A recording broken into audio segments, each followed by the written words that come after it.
That. There we go. Okay, well, welcome everyone to ApprenticeSIP. I'm Luther Jackson. I'm one of our co-organizers along with Anita Gay and Orion Willis. Last month, we heard about the importance of regional collaborations and specifically the Northern California Apprenticeship Network and the Southern California Apprenticeship Network in really helping to create a vibrant ecosystem supporting apprenticeship development. Well, today we have a great presentation really focusing on another critical part of the ecosystem, which are pre-apprenticeship programs. So we're pleased to welcome two esteemed Bay Area training organizations that are in the process of creating pre-apprenticeship programs. And so I'm delighted to welcome Samia Zuber, who's the Executive Director of Hack the Hood in Oakland, and also Joell Hanson, Director of Workforce Development and Grants at Metro Ed in San Jose. So here's our agenda. I will lead us in some brief introductions, and then Joell and Samia will briefly talk about their organizations, and most importantly, talk about why they decided to get on this fun and exciting pre-apprenticeship journey. And hopefully we can all learn from this. And Anita will take your questions. That's the most important part of this, to really start a dialogue. So we look forward to taking your questions. Any advice you have for them would be great.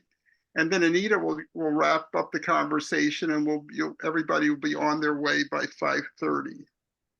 So let's start with introductions and just your name, title, organization, and whether this is your first meeting or not. Joell. Good afternoon, everyone. Thank you for having me. My name is Joell Hanson. I'm the Director of Workforce Development and Grants here at the Metropolitan Education School District, and this is my first meeting, so thank you for having me. Welcome, Samia. Hi, everyone. My name is Samia Zuber. I'm the Executive Director at Hack the Hood. This is not my first meeting. I've been to a few apprenticeships so far. Good to see you. Anita. Hi, Anita Gay, Workforce and Operations Manager at BayVac Media, an arts nonprofit in San Francisco. I also work on Tech SF apprenticeships with Orion Willis. I have been to most apprenticeships, but not all. Temple. I'm Temple. I've been attending meetings since we've met in person, but we don't do that anymore. But no title, just keeping you guys honest. That's all. Always appreciate that. Lena.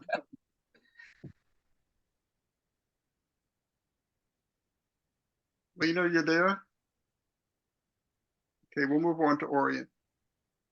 Thanks, Luther. Yeah, Orion Willis, Tech SF, and co-founder of ApprenticeSIPs. I've been to most of the meetings, but like Anita, not all of them, unfortunately. Carl. Carl, you're on mute. Carl Semino, retired Director of Training from the Pipe Trades Training Center, a plumbing steam fitter and HVAC apprenticeship in San Jose. Not my first meeting, I've been to several. Melody.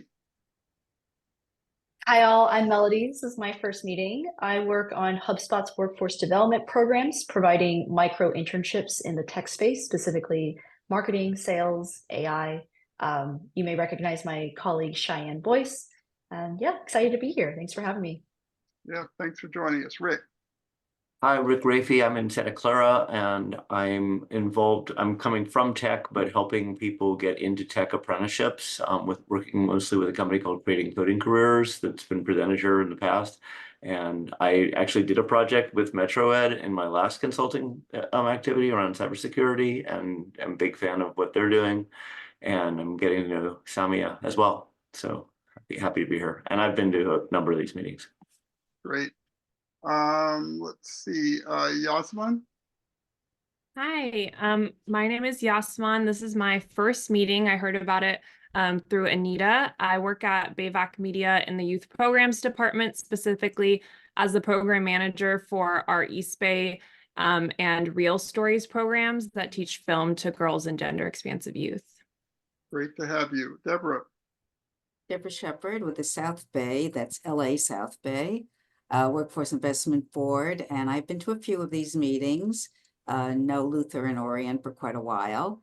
And we are very heavily involved in workforce development through apprenticeship and pre-apprenticeship, involved with SCAN, and definitely part of this space. Good to see you again. Thank Ethne? you. Hi, Ethne Stewart from Calbright College, project manager for our workforce unit. Good to see you. And Kristen?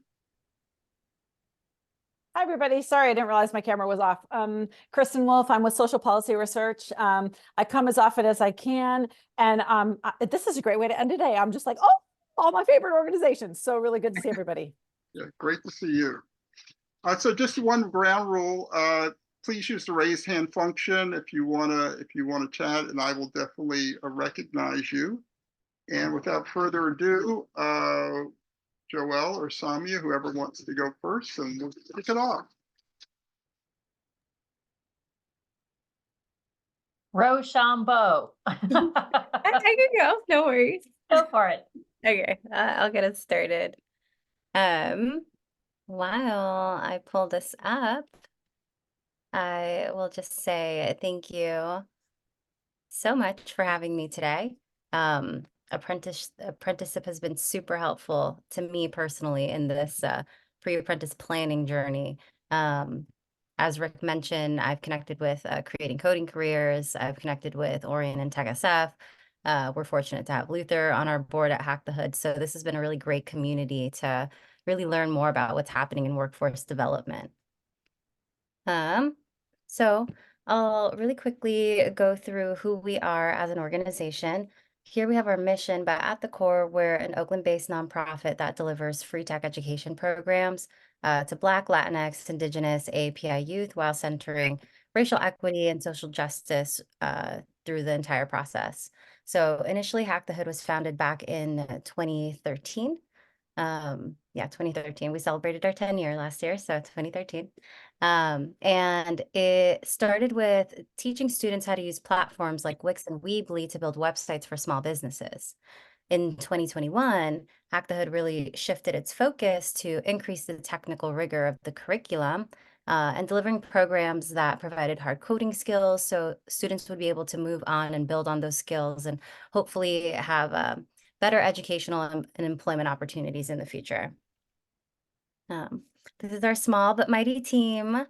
We also hire contracted technical instructors to support us with our programs and work with external consultants and stuff. But we are currently hiring for a career pathways manager. So I will share some of that with this network later in case there are folks that might be interested in the opportunity. As I shared, we're an Oakland-based nonprofit. We moved to virtual programs back during the pandemic, and we never went back. So we primarily serve Alameda County, but we also make our programs available to students in the greater Bay Area. We're planning to engage in our strategic planning process through the back half of this year and looking to intentionally expand throughout the Bay Area, but more to come on that. So we serve early career youth. So about 60% of the youth that we serve are 15 to 18, primarily coming from OUSD schools. This summer, we're actually going to have a section of our Hustle program dedicated exclusively for OUSD students, which we're really excited about. And over 95% of our students are folks of color. So really quickly, this slide just gives an overview of the programs that we currently offer and then also what's in the pipeline.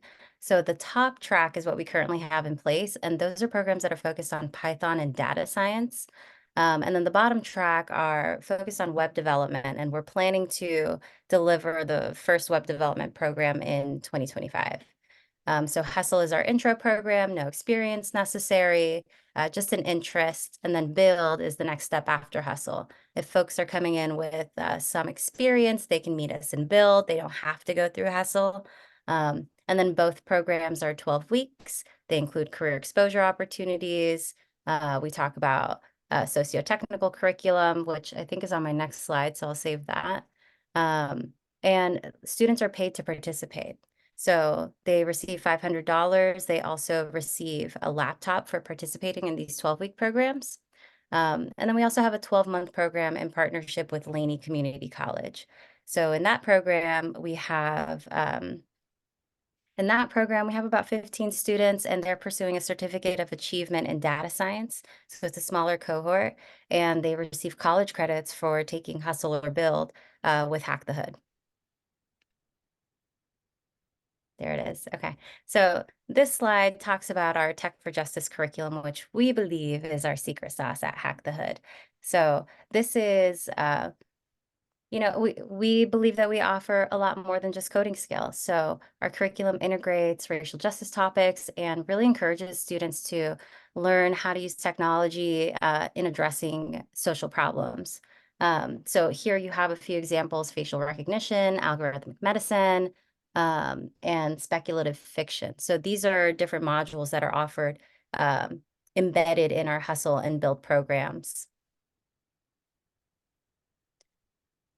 And then here, just some of our impact. So Hack the Hood has consistently achieved a 90% success rate in helping learners increase their technical and professional skill building, positive tech identity formation, or sense of belonging in a tech community, along with economic mobility and advancement.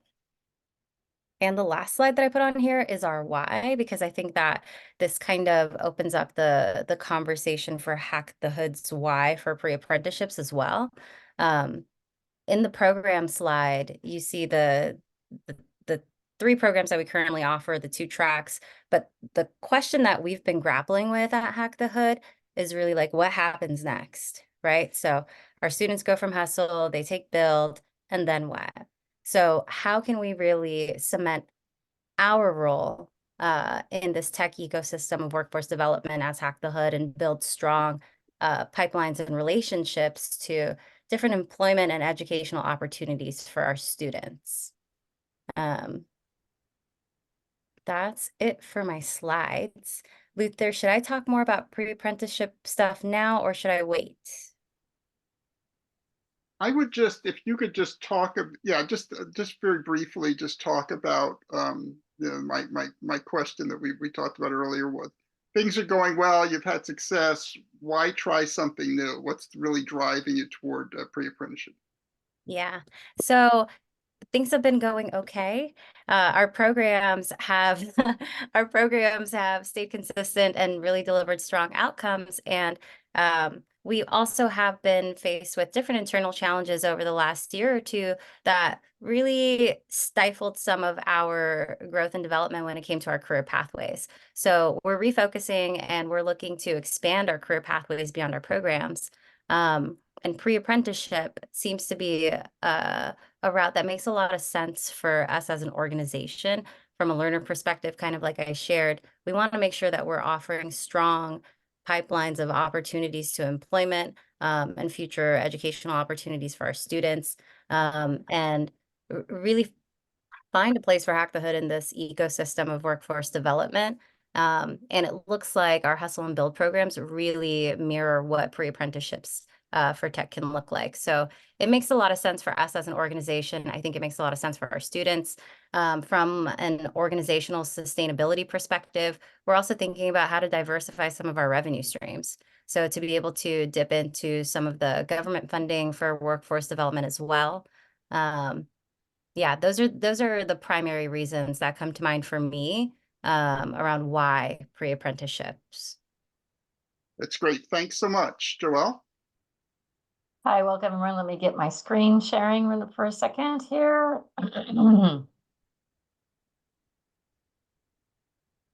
Okay, so from Metropolitan Education District is actually the overarching district. We house 2 different schools, Silicon Valley Career Tech Ed, which is a regional occupation training center, one of the largest in Northern California, and then Silicon Valley Adult Ed, which is part of our campus also. And so really our mission is that we want to build out multiple pathways or careers that students can enter into and explore and then thrive in, and then build out multiple opportunities for students to have work-based learning experiences, of which at the far end of the continuing work-based learning, excuse me, that's going to be internships and pre-apprenticeships and apprenticeships. So as you can see, we are on 26 acres of land that houses 8 buildings, and each building has an industry sector that it oversees. So we have multiple health pathways, multiple transportation pathways, multiple safety like EMT and fire science and forensic science pathways and law enforcement, multiple well, we have a culinary pathway. We have not a whole lot of technical pathways. We do have cybersecurity that we're starting next year. We have animation, we have web design and mobile apps, and then we also have video and film production.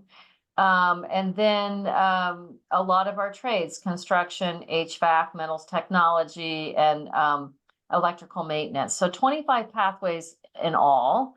We serve 7 school districts in Santa Clara County. 6 of them form our joint powers of authority. And then one of them has a contract with us to send additional students. We have now it's about 45 high schools. This is for Silicon Valley Career Tech, the Regional Occupation Training Center, of which 21 of our 25 pathways are A through G. 15 of them get early college credit. We've expanded the opportunities with extended learning, which is after school, 4:30 to 6 or 4:15 to 6:15, and then also some summer exploration programs. But we also do a number of different opportunities for students to kind of explore whether or not they want to take these courses, because it is a 3-hour commitment, 5 days a week, along with having them to do their own high school courses at their site. So, and then we piloted a virtual class. We're going to still work the kinks out on virtual learning, but we want to expand multiple opportunities and thinking about big picture. If we start going into pre-apprenticeship for the tech field, what would that look like in either a hybrid blended learning or a virtual learning situation? And I know it can be done. We have an adult ed school also where we do the general GED, high school diploma or equivalency, but we also have CTE career pathways. And this is where we really started seeing the intersection of pre-apprenticeship with our apprenticeship with our partnering community colleges, because we do direct partnership with 5 of the 7 community colleges in Santa Clara County. And we do have a number of different partnerships, VTA being a big partnership because they have many, many, many apprenticeships at Mission College. And so as Samia was talking about, there's a lot of funding coming into apprenticeship and pre-apprenticeship, just oodles of monies coming down the pipe. But there's a lot of things that has to happen before that becomes a reality, and especially in places that have K-12 students and adult ed. And then one of the things that we would like to extend and maybe scratch people's brains about and get some ideas about, we really think of ourselves as a place where businesses and industry can invest with us. And the investment is sourcing talent. And pre-apprenticeships and apprenticeships is part of that, sourcing talent. There are some barriers to existing apprenticeships programs, which especially in the trades, where you actually have to be you're a employee of that trade to be in that apprenticeship. But I'm looking at other models where it doesn't necessarily have to be that way. Can we start building out, especially in the non-traditional, maybe tech or STEM areas, pre-apprenticeships and apprenticeships that don't require students to have to be an employee necessarily? But I don't know how that works, and so that's something I'm looking at. But the investments from the industry side, and this is where we see sort of a gap, is that we have these amazing programs. Some of you have seen them. We have these amazing talented teachers and amazing talented students, but the gap is that they get their industry certifications, whether it's MC3 or HVAC or OSHA 10 or bloodborne pathogens or whatever the industry certifications are out there. They get their hours if they're in an internship. They get their job shadowing or their tours, but there's a gap between when that happens and the student leaves us to where they go next. And pre-apprenticeship to apprenticeship is a nice way of filling potential and training to employment gaps that we see existing, at least with SVCTE and adult ed. And so we try to talk to industry about that when you invest in us, you're investing in yourself. You're investing in your future diverse, skilled employee pipeline. And we know that there's a lot of fields and a lot of industries right now that need a lot of filling into that skilled, diverse employee pipeline. And then we say why it matters. And basically for us, we want to keep our students in our community. We want them to have the choice to stay in the area. And we know that for the economic reasons, it's good for everybody to have a viable job that they thrive in, that they enjoy, because if they stay in the area, they invest in the area. And as a community, at least for us in Santa Clara County, it's well, anywhere around the Bay Area, it's very difficult to keep people in there. But if we can create these avenues where it's on the job paid training to through pre-apprenticeship and apprenticeships to a career that they're going to thrive in and stay in locally, then it's a win-win for everybody. And so that's basically it. You can see some of our students in the background there. Thank you. Thank you. Okay, let's kick it off with some questions. Go ahead, raise hands, and we'll get started.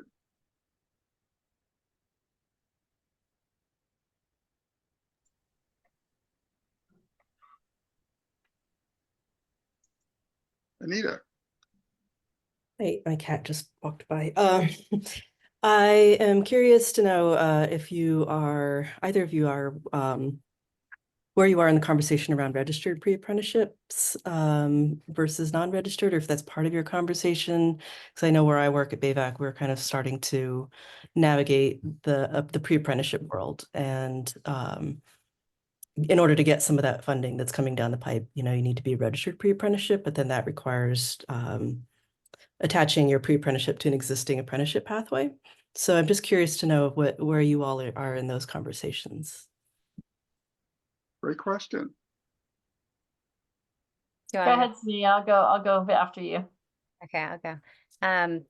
Yeah, so we're looking to become a registered pre-apprenticeship program. So previously, we were deep in conversation with Bitwise and looking to sign a linkage agreement with Bitwise as a registered apprenticeship program. Unfortunately, Bitwise went under, so we were kind of back at square one. We did a lot of research to understand what it meant to be a pre-apprenticeship program and going through those processes, but a lot of our conversations were really centered on and with Bitwise. So after that, we took a step back and we kind of reevaluated. We still believed that pre-apprenticeship was the right route for us. And thankfully, we were able to connect with folks at Tech SF like Orion, through ApprenticeSIP, also being able to connect with Mike from Creating Coding Careers and Rick, who's here too. So we have been engaging in conversations with registered apprenticeship programs to establish a linkage agreement, hopefully this year, and register as a pre-apprenticeship program. Great, Joel. So we've just started exploring, well, I've started exploring. I went to the Educating for Careers conference in Sacramento. It's a big conference for CTE. And the CDE did a presentation on pre-apprenticeship and apprenticeship and the funding that's coming out and that's been out. So community colleges are very familiar with the CAI grants, the California Apprenticeship Initiative grants, and this big goal that Governor Newsom has about how many apprenticeships he wants in the state of California by a certain year.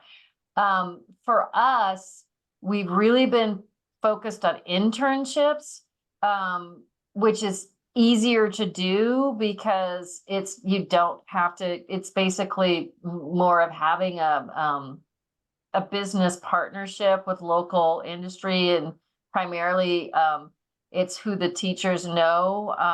But now that I've been working on partnerships with large municipalities like VTA, who's already been working on the apprenticeship initiatives that they have, because they have a registered apprenticeship with DAS, and then Mission College kind of hooking up with them to be sort of that helper of setting up those apprenticeships. It's a little bit easier if it's registered. For us as a K-12 school, we would have to find an intermediary and then start building and see if they want to have built in a pre-apprenticeship. And sometimes, depending on what's going on, like in the trades, for instance, the IBEW that's in Santa Clara County, they weren't really interested in us building out a pre-apprenticeship because they have 900 people on their wait list for the apprenticeship. So they didn't really need us as a pipeline to feed into their, because they had such a large wait list.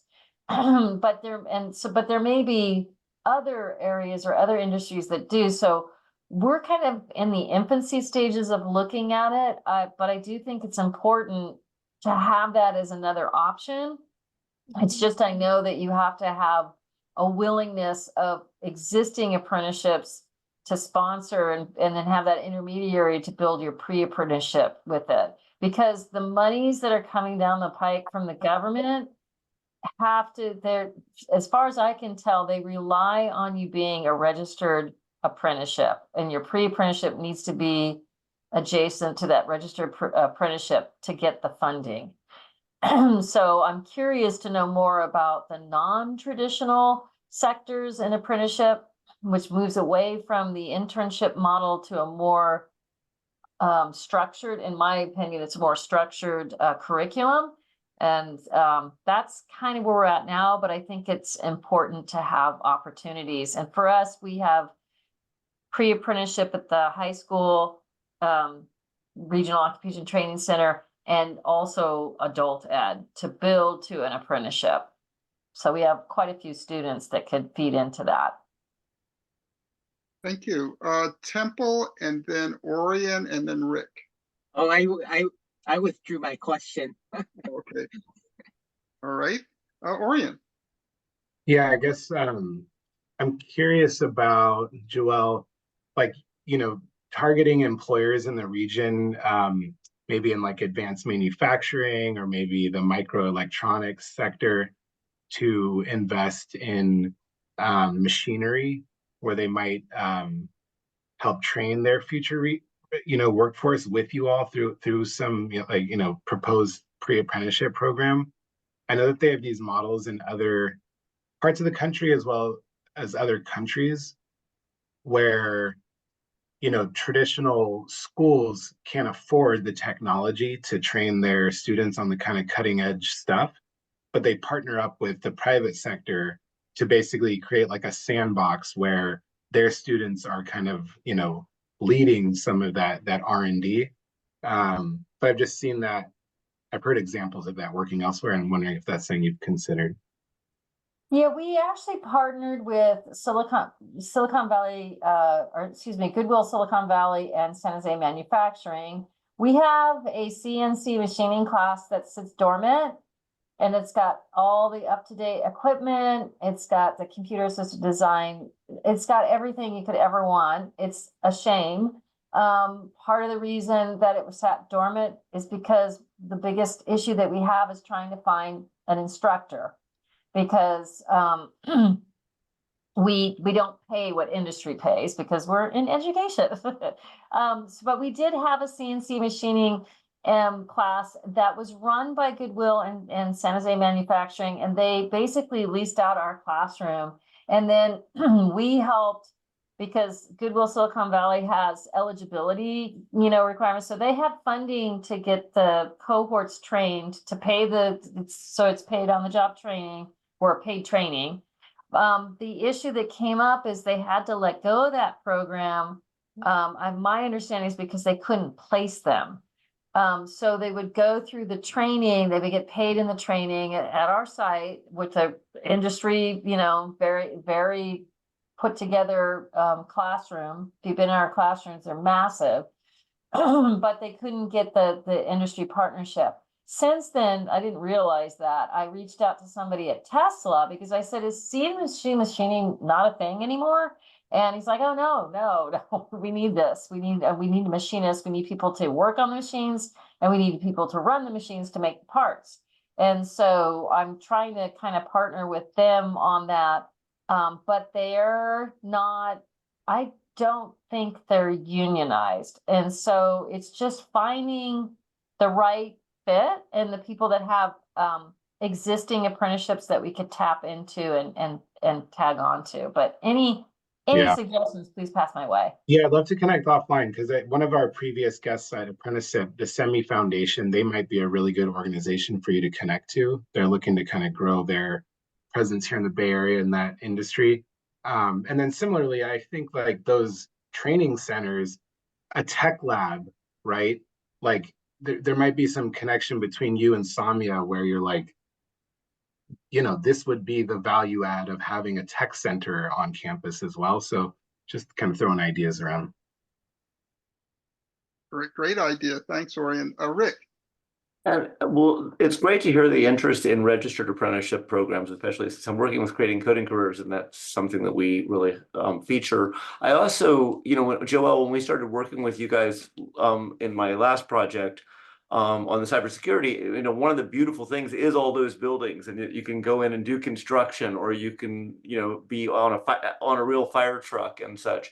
But technology careers don't need that, so it's really nice to hear your openness to a virtual program, because that really brings a lot of flexibility to it. So anyway, I just want to applaud both of you for that interest in registered apprenticeship, and to the extent that you understand how to bring money in from your side. Like, I think that's really the biggest challenge that intermediaries face, you know, beyond the JCs. Like when you get into the nonprofits that are trying to do this kind of thing, is that the funding is it's a whole challenge, that each workforce board has its own formula and such. And that was the kind of thing we brought up at the Career Education Master Plan meeting, you know, a couple of weeks ago. But also obviously the biggest thing is finding employers. And so when Samia was making her point about, you know, being that diverse talent pipeline, and also just the really interesting about the social justice curriculum, like registering something like that could be super interesting for the populations that you guys are trying, or especially Samia, that you're trying to fulfill. And so, and that process of getting it registered is another thing where you need specific expertise to do that in any kind of efficient way, because it's a 6-month plus. Orion could probably correct me if I'm wrong on that, but I believe it takes like 6+ months to get a program registered. And so doing it with somebody that knows how to do that and has experience and, you know, a track record on that is a really good step. So anyway, I just wanted to throw those out into the conversation. Thanks, Rick. Deborah, I noticed you put some information in the chat. Do you want to talk about that? Yeah.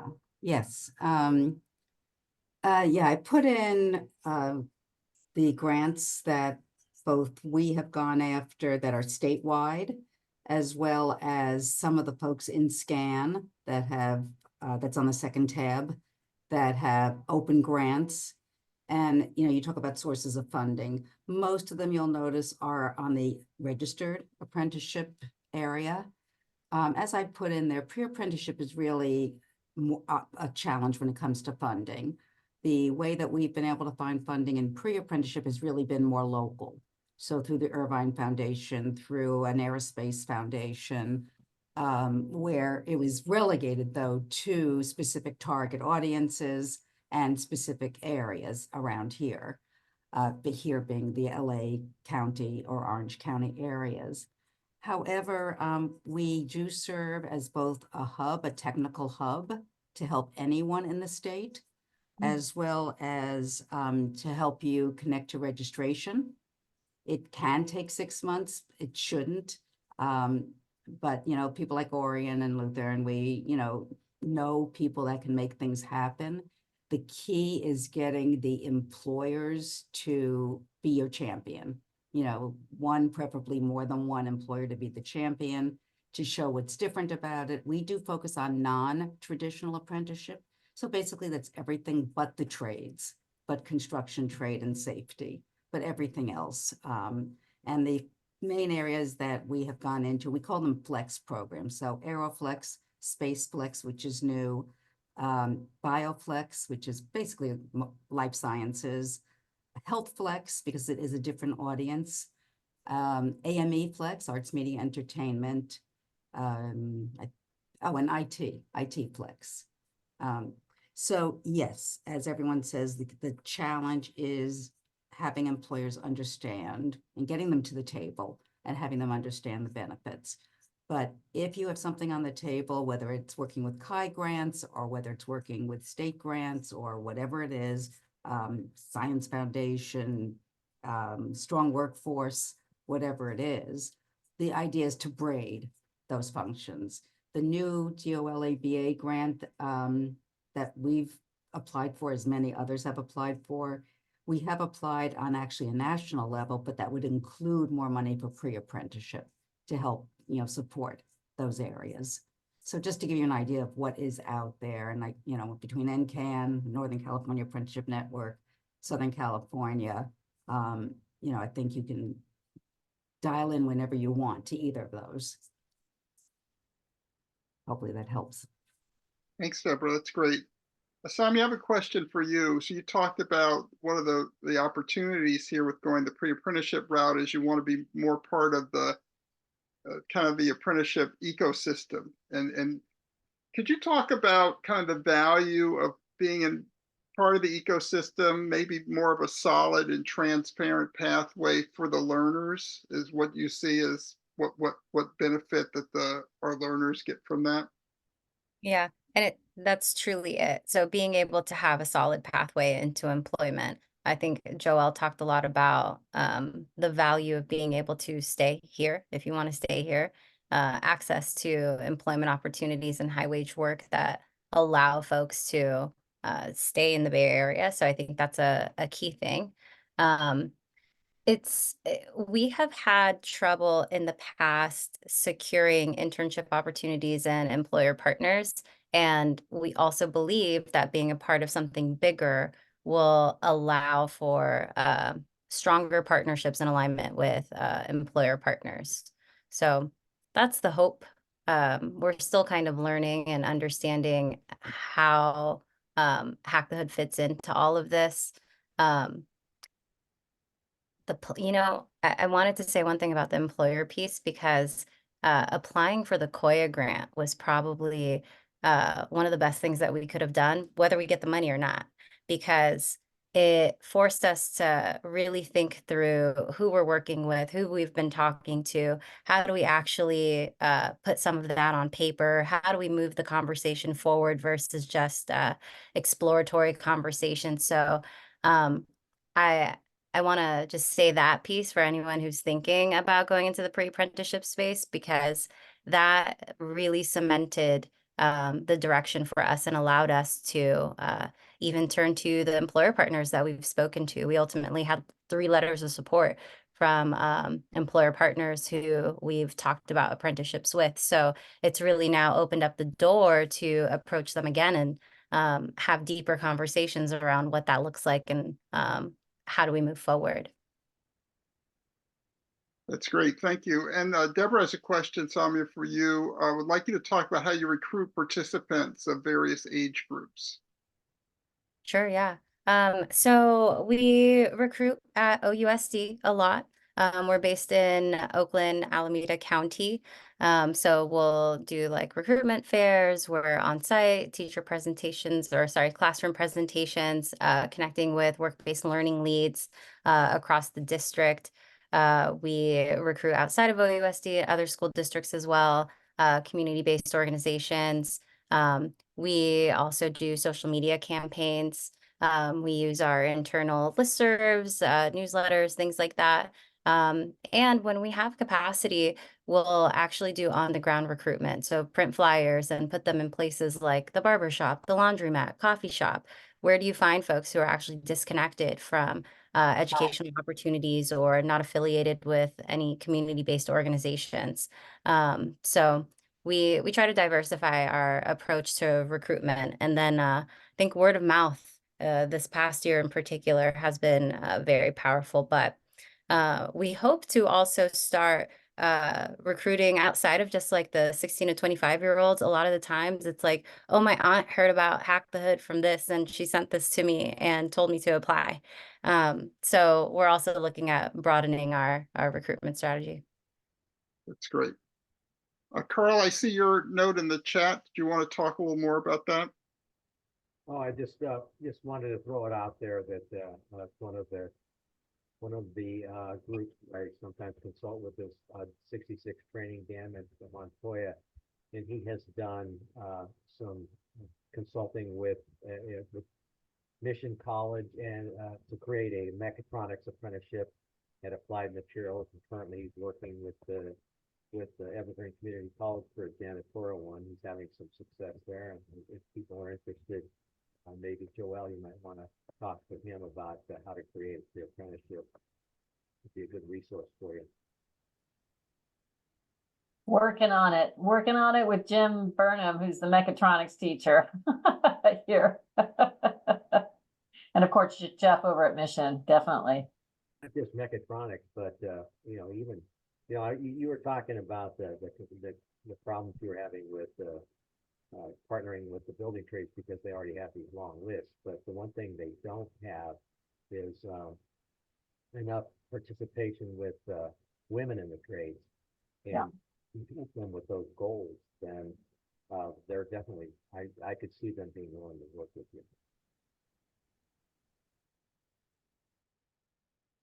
Carl, you've done some thinking about, you've pointed out to me several times about how the trades are very heavy a tech component. And do you see opportunities for kind of getting some of this know-how from both Samia and Joell to kind of participate with some of the trades training programs?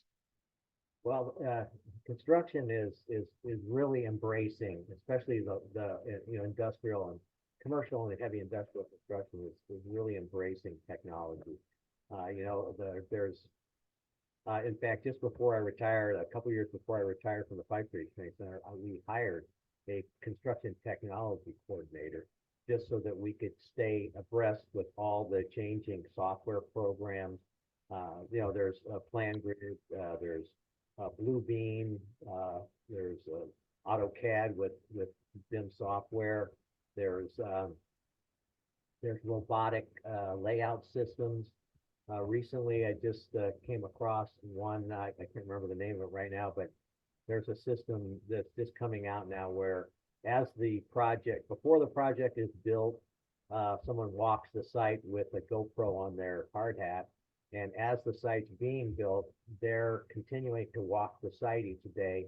And all this information goes into a kind of an as-built drawing thing. And it, as the person goes through and walks the site and looks at it, they mark where they are.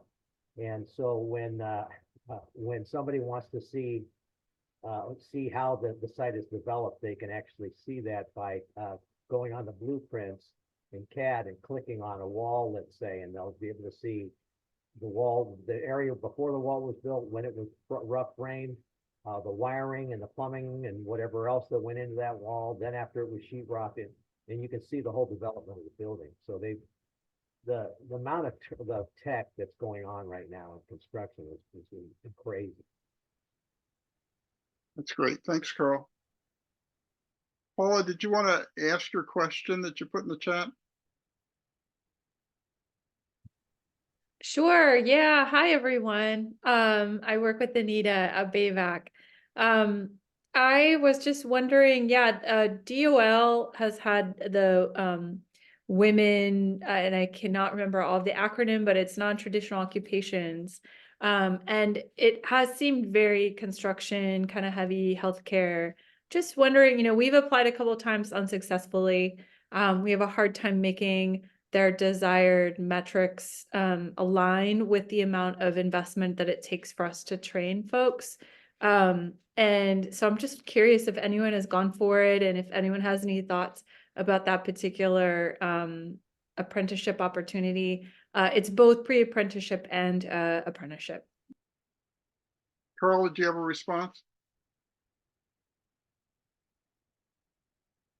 You're on mute, Carl. Sorry, I missed that. What was that again? What type of pre-apprenticeships and apprenticeships? It's a Department of Labor's WANTO is the acronym, WANTO, Women in Non-Traditional Occupations, which includes IT, tech. Well, I mean, I can speak to the building trades part of it, and the building trades are starting to have more female in the trades. They're getting a little bit of pressure to have more female, but the difficulty is attracting the women to come into the trades because it's non-traditional. I spent years talking to young people about this, and it's a tough sell because there's this feeling that it's just not a place where women work, and it absolutely is. The women that come into the programs, they do very well. The pay's the same. There's no glass ceiling. I mean, all the things that you would expect people that would attract people, but they seem to get ignored when it comes to the trades. But contacting the apprenticeship programs in whatever counties you're working in, I'm sure they would embrace any opportunity they could have to attract women into their program. Thanks. Kristen, did you want to kind of talk a little more about what you put in the chat? Sure, that, and then I have a question. On the WANTO grants, Paula, don't be too discouraged. These are very tough grants to get. And as you've probably already seen, the levels of funding are much lower. They do tend to go to intermediaries like Chicago Women in Trades or Seattle Women in Trades that have kind of established pathways and sort of they are already established kind of intermediaries. But that's a tough grant to get. So don't be too discouraged. See if you can find some partners who act as those kinds of intermediaries who may have either received funding before, and on the WANTO page, you can dig back several years and figure out who's gotten funding. So again, I wish I had a better answer than that. I don't. And then the thing I put in chat is a paper that feels quite dated now because we finished it over a year ago, but it was actually just published because labor takes a little while to get things published. But it is on the topic of women in construction and whether pre-apprenticeship and apprenticeship serves as an equity lever. And happily, the answer is potentially yes, because there's not a great way to say it with, say it unequivocally. But what we do see is much more diversity in the apprenticeship pipeline than are in the occupations themselves. So assuming that we could keep at least proportionally those numbers going in, we would expect to see more diversity coming out over time. So that's promising. But then I had a question, and I'm happy to kind of, if this seems like a diversion, I'm happy, Luther, for you to say like, okay, no, we're not going to take this question, but I can't stop thinking about it. I was in a conversation earlier today where it was a pre-apprenticeship conversation, and it went something like this. So excited about pre-apprenticeship. So awesome to see incentives to connect to the larger apprenticeship and work-based learning ecosystem. And at the same time, pre-apprenticeship is not something that countries with established apprenticeship programs have. And the reason they don't have that is because they typically have a really robust career education ecosystem already. And so how do we make sure that pre-apprenticeship acts as it's intended to act, which is as an on-ramp and not as a filter, right? Because you could see pre-apprenticeship, because of the incentives that are coming out in grants and that sort of thing, you can see kind of a dynamic where pre-apprenticeship could be seen to be successful to the extent it gets people to registered apprenticeship. But in the absence of really robust career education, it is arguably as effective if it supports people in gaining workplace skills and then helps them see, hey, that occupation's not for me. Like that could be a success, right? Because then they didn't spend all that money in training or in certificates that lead to a pathway they don't ultimately like. And so how to sort of make sure that we don't go so far down the road of pre-apprenticeship leading to registered apprenticeship, that we start thinking of it as a filter rather than an on-ramp. And so I've been thinking about that all day, and I thought I would just sort of like leave that question for the group and ask, like, what does that conversation look like in your worlds? Are people talking about that? Are you advocating for preserving space for that? Like, what's going on? I think Joel wants to respond. Maybe Samia, you could respond too. And Carl had his hands up, and everything, if you responses could be short because we're running short on time, but just want to get some quick responses to Kristen's question. Yeah, so that's a big question, because what's the difference then between internship and pre-apprenticeship if pre-apprenticeship isn't attached to an apprenticeship? Because the internship is the creme de la creme of work-based learning on a non-apprenticeship model, where the students take their skills and go and to the workforce and apply those skills in the workforce, either in a paid or unpaid. And for equity, it should all be paid, in my opinion. And so I've partnered with Work to Future, which is the Workforce Development Board in San Jose, for WIO eligible youth to get a paid internship. But in my understanding, the idea of the pre-apprenticeship is to build that pipeline into the already registered apprenticeship. So it's like two different things, I think, because what you're talking about sounds to me more like internship. Samia, then Carl. Sorry. I was just gonna, I see that Kirsten, you put in the chat, not arguing for no attachment and pointing out the importance of paying attention to metrics. And I just want to uplift that and plus one that, because that's probably one of the outstanding questions that I have in thinking about the pre-apprenticeship to apprenticeship pipeline. It's hard enough transparently for us to keep track of our own students and where they go after Hack the Hood, right? So now pipelining them from Hack the Hood to an apprenticeship program and wanting to collect that longitudinal data to understand, okay, where are folks going? And is this truly leading to the outcomes that we're seeking? So no real answer, as much as I'm just saying, I hear you. And I'm also very curious about how others are thinking about that, setting up their evaluation processes, what kind of engagement continues to happen long-term. So would love to hear any thoughts or ideas, whether it's now or offline, from anyone. Thanks, Samia. So Samia and Joel, if you could put your information in the chat so people can reach out to you, that would be great. So final comments from Carl and then Rick, and then I'll ask Anita to wrap this up. The Department of Labor defines an apprenticeship as a combination of on-the-job training and related supplemental instruction where individuals go to learn a profession. The key word is combination. If you don't have the on-the-job component, a paid on-the-job component, then it's school. And that's the big difference. The other thing I wanted to just let you folks know is I am working on a pre-apprenticeship program right now through with a company called 11/10. We are consulting with Amazon Web Services, and they're putting together a pre-apprenticeship program that's trying to attract people for the infrastructure of the internet. So basically, they're looking to get people that will be able to build, maintain, and operate data centers.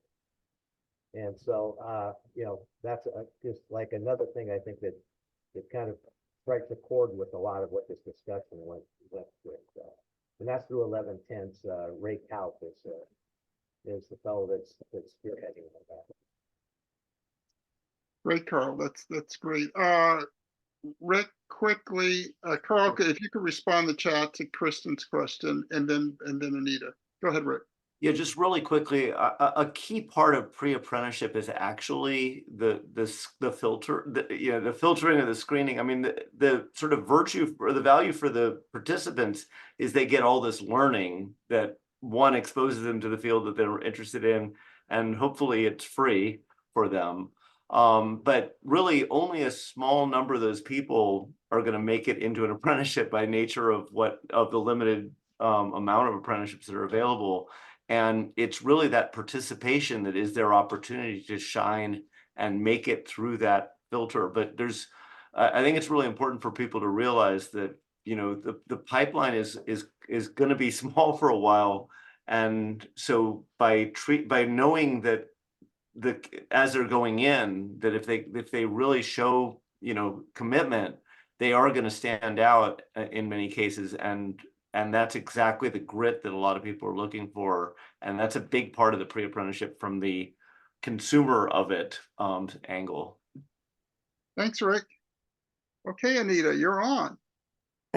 As usual, this is such an amazing conversation, and I tried to reduce the amount of time that I will be speaking by putting a lot of information in the chat. But I just want to thank everyone for being here today and remind you that you can join our meetup group, link in the chat, for access to all our previous topics. Our YouTube channel, which I haven't linked here yet, contains all of our previous online apprenticeships, and this video will be uploaded in the next couple of days. I'll share it out with you via email. And also, speaking of email, there's a link in the chat for you to sign up for our email list or leave us feedback on this session or suggest any future topics. We're always looking to bring on fresh voices and topics to the conversations. But yeah, thank you, everyone. There's also an upcoming talk by Leo Souza. I think the first week of May is Youth Apprenticeship Week, and he's doing a fireside chat. His company, Dev Mission, has been working in the tech pre-apprenticeship space for a little while now, so he has a lot of experience and stories to share there. And I think that's all I've got. But if you want to leave your email in this chat, I'll be sharing the chat as well as part of this email. So I encourage you all to connect. Deborah, I have a couple questions for you, so I'm going to try and reach out. But yeah, thanks again, everyone. Thanks, Anita. Thanks, everyone, in particularly Samia and Joel. This is fantastic. Good luck in your pre-apprenticeship journeys. Take care, everyone. Take care, everyone. So long. Bye. Bye.